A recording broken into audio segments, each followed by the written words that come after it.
I'd like to start with a short game of truth or dare. Are you ready? I dare you to sit up and pay attention to the truth that you'll hear in Scripture. That's it. In my personal life, I've been curious about specifically the judgment of Christians to other people for a while now. So we're going to look at that. And we're going to look at how Jesus shows us a perfect example of that in Scripture in two different instances. A student in my class created this image. When I saw the image, it kind of took me back. And I figured it was a reflection of society or maybe racial equality. But when I asked her, she said that she felt like she was in chains because she couldn't comfortably share her biblical viewpoint on various things without feeling like she's going to be judged. After thinking about it, I was so impressed with the visual representation of something that I had often considered myself. When the world thinks of a Christian, do they think of someone who is kind to all people? Or do they think of someone who goes on long social media rants? What about you? When you think of a Christian, do you think of someone who is slow to anger or someone who's quick to judge? What about you as a Christian? Are you kind, compassionate to all people, or only when it's convenient, easy, and let's not bring up when you're tired or it's the morning or you're hungry? Let's look at the scripture verse here today. Thinking about being tired and hungry, what about literally being on a cross? So there's two criminals and the Son of God hanging on the cross in an impossible to imagine amount of pain. The one guy, thinking to himself and poking at Jesus, says, "Aren't you the Messiah? Save yourself and us." Now the other criminal basically says, "Don't you fear God?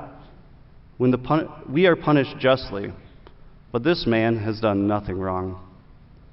Then he implores Jesus, showing his faith, "Remember me when you come into your kingdom." Now Jesus doesn't say, "Good effort at the end here, but your past life has officially caught up to you."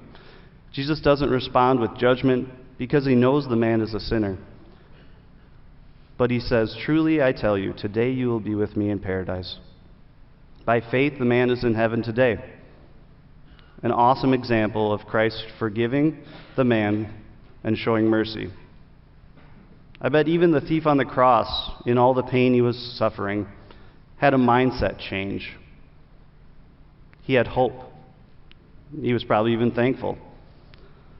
Let's look at another moment of absolute brilliance that we find in Scripture as we look at Jesus as an example for judgment. So I actually just finished reading this book that focuses on how a Christian can love the passages found in Scripture as well as their neighbor. So I'm going to read a section from this book, and I want you to look for how Jesus responds to a moment of judgment that he is put in. After 30 years of carpentry, Jesus comes out and claims to be the Christ, the Messiah, the Son of the world, the Son of God. That is controversial enough, but he also loves people, all people. Every prostitute in town knows Jesus doesn't want their bodies, but he wants their hearts. Every drunk has seen Jesus at a party because he is a friend of the kind of people who get drunk. And that's what makes the conservatives so mad. What about the passages? What about the passages about purity and sobriety and obedience? How can the Son of God ignore those passages and just love all those people?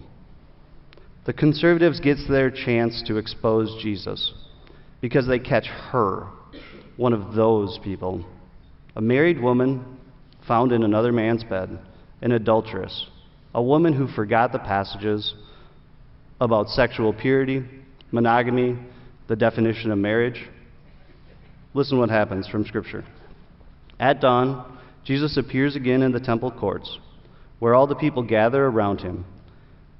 and he sat down to teach them. The teachers of the law and the Pharisees brought in a woman caught in adultery.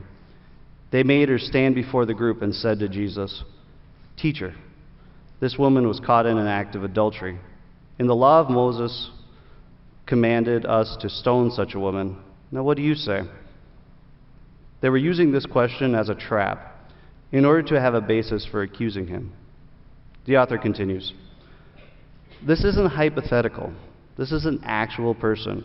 And the passage say the wages of sin is death. So Jesus, what do you say? Do you agree with God? Do you love God's passages? Or do you love this sinful person?" And then he says it. The passage so profound, you've heard it even if you've never gone to church. The famous words you memorized even if you don't know really too many other verses. Verse 7 and 8 from Scripture. When he kept on questioning him, he straightened up and said to them, "Let any one of you who is without sin be the first to throw a stone at her." Again, he stooped down and wrote on the ground. At this, those who heard began to go away one at a time, the older ones first, until Jesus was left, with the woman still standing there. Jesus straightened up and asked her, "Woman, where are they? Has no one condemned you?" "No one, sir," she said. They all leave. They all admit that they're passage breakers, sinners like her. So the author continues. But the tension isn't over, because guess who is still there? Jesus. And guess what Jesus has never committed? Sin. So guess what Jesus has every right to do? Throw the first stone. What will Jesus choose? Now that the conservative hypocrites are gone, and now that it's Jesus, the friend of sinners, the Son of God, what will he say?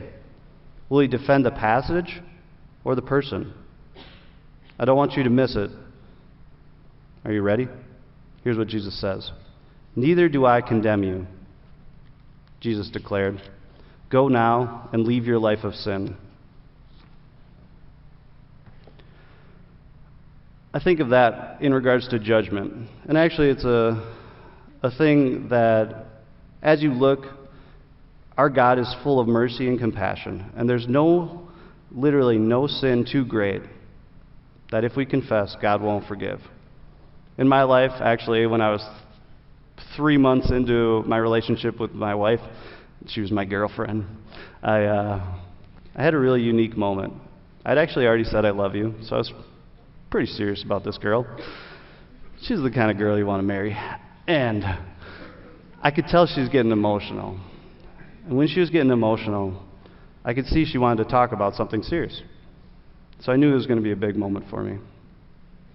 And in that moment, I actually got an opportunity to tell her about a clear understanding of grace, that there's no sin too great, there's nothing too large that's happened in your family's past for you not to be forgiven. And it really changed my life.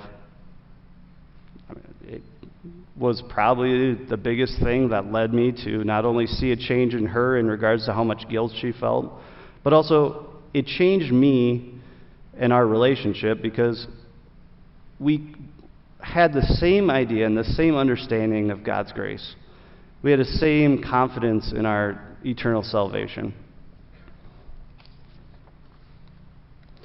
All right, now the reason I bring up and talk about judgment is because I want you to see how different our King is.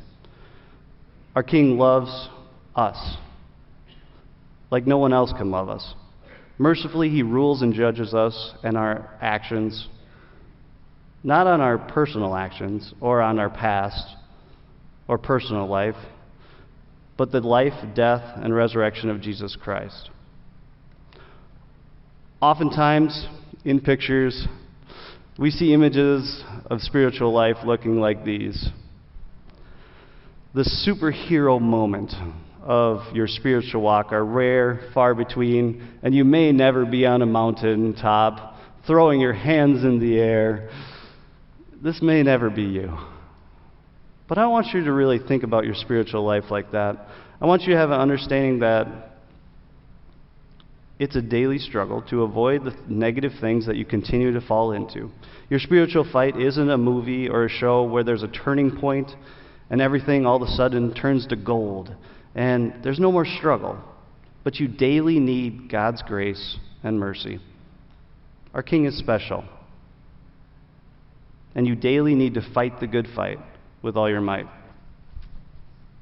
The nice thing is, at a school like this, hopefully you'll find your voice and feel comfortable not only being yourself around others, but also sharing the experiences and walking your spiritual walk with others.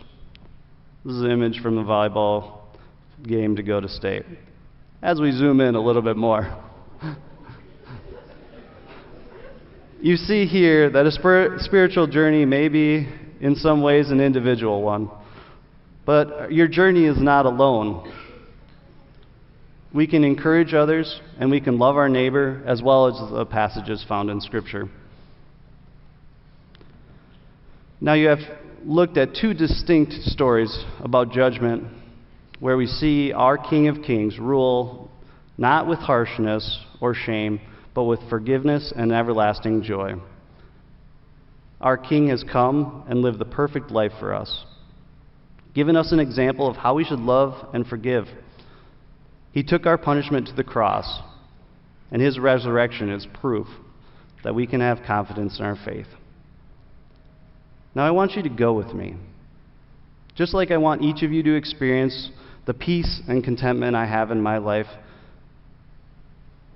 that peace and contentment coming from an understanding of Christ crucified.